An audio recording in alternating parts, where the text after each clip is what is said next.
India America நட்புல விரிசலா? அமெரிக்காவே அதிர்ச்சி. நம்ம பக்கம் பேசி அதிரடி கிளப்பியவர் யார் தெரியுமா?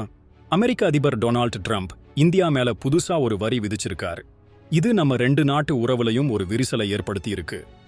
ட்ரம்பின் இந்த முடிவுக்கு நம்ம மத்திய அரசு கடும் எதிர்ப்பு தெரிவிச்சுச்சு. ஆனா இதுல ஒரு பெரிய திருப்பம் என்னன்னா, ட்ரம்போட இந்த முடிவுக்கு அமெரிக்காவிலேயே எதிர்ப்பு கிளம்பியிருக்கு.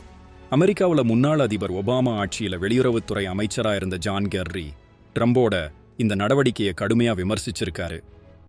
இந்தியாவை சீண்டாதீங்க, நட்பு நாடுகளை இப்படி மிரட்டி பணிய வைக்க முடியாது, இது அமெரிக்காவை அவங்க கிட்ட இருந்து தள்ளி வைக்கும்னு சொல்லி அதிர வச்சிருக்காரு.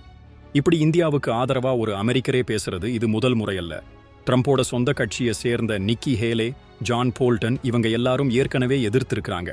இதுல இருந்து என்ன தெரியுதுன்னா, பேச்சுவார்த்தை மூலமா தான் எந்த பிரச்சனைக்கும் தீர்வு காண முடியும். இந்த பிரச்சனைக்கு ட்ரம்போட அணுகுமுறை பத்தி நீங்க என்ன நினைக்கிறீங்க? கமெண்ட்ல சொல்லுங்க.